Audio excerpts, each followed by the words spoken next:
Hello and welcome back to Podmas 2024. It is day 12.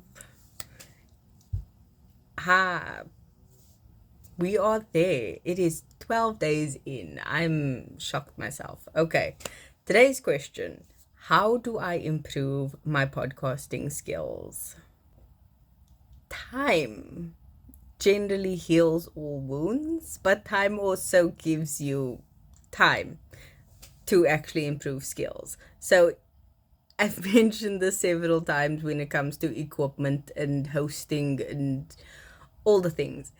It is trial and error. The more you do, the better you become at doing it. I mentioned a while ago that when it came to editing the podcast, it used to take me literal hours. Now it just depends on how long the episode is.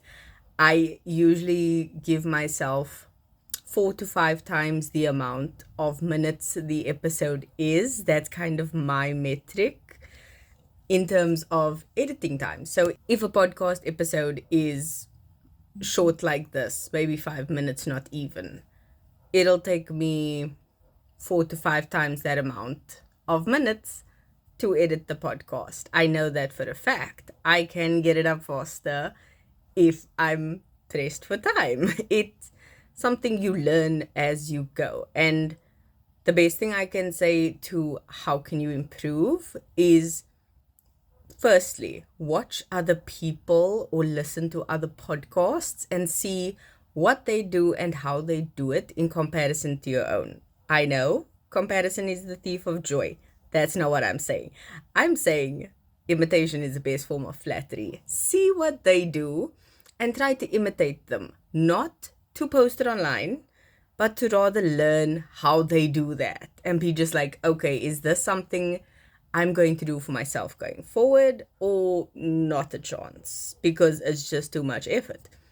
Find your happy medium and then move on to the next thing. Because if it comes to editing, you're going to be like, look, I'd rather just pay an editor to do the fancy schmancy stuff. Great. If it comes to, I'm tired of hosting by myself, I'm going to put half of this on a co-host and do a joint podcast from now on. Do that. Whatever makes you happy and whatever is something you've learned from. Don't come out the gate and just be like, yeah, I'm never going to learn editing. I'd rather just pay someone to do it.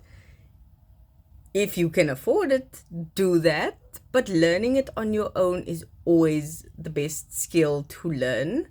Because once you understand what it takes to do, you're going to understand why you're paying someone that amount of money to do that thing. I do know that if you are willing to not only pay someone to edit, you can also pay someone to teach you how to do podcasting or be better at it. There are free options online. Hi. And there are options where you can pay for a course to teach you how to do it. There's also free blogs and things you can read if you aren't willing to invest the money, but you are willing to invest the time. Google is a wonderful tool. Make use of it. There's always something you can find that you didn't know that can literally change the game for you. I know one thing that upped my editing was discovering short keys for the editing software I used. So understanding, okay, this shortcut is going to insert this, or pressing these two keys together is going to open this menu and I can quickly shoot something in here, or the shortcut is going to open up the add sound effects that I can use. Finding things that make your job easier as a podcaster is always going to be the best thing you can do, and it's going to improve your skills as you go along.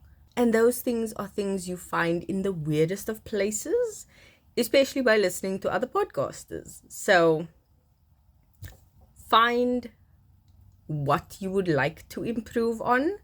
If it's a speaking skill, search for that. If it's, editing is taking me forever, Google editing hacks and tips. If it's, I'm not seeing growth in my podcast, go follow people who do things on algorithms and hashtags and SEO and discover all those things. Because even if it's a hack for Instagram, it's probably transferable for almost all other social media platforms. Just Try it. You never know. What's the worst thing that can happen? Oh, you're gonna get more followers. Is that a bad thing? No. Try different things, exhaust all avenues. If you can afford it, buy a course if you can, or Google a course, or watch someone who's reviewed a course. Beat the system. Try it, you never know. But once you've exhausted all options, ChatGPT might help. They do amazing things with technologies these days. So try that if all else fails. But yeah, that is me for today, and I'll see you in the next one. Bye.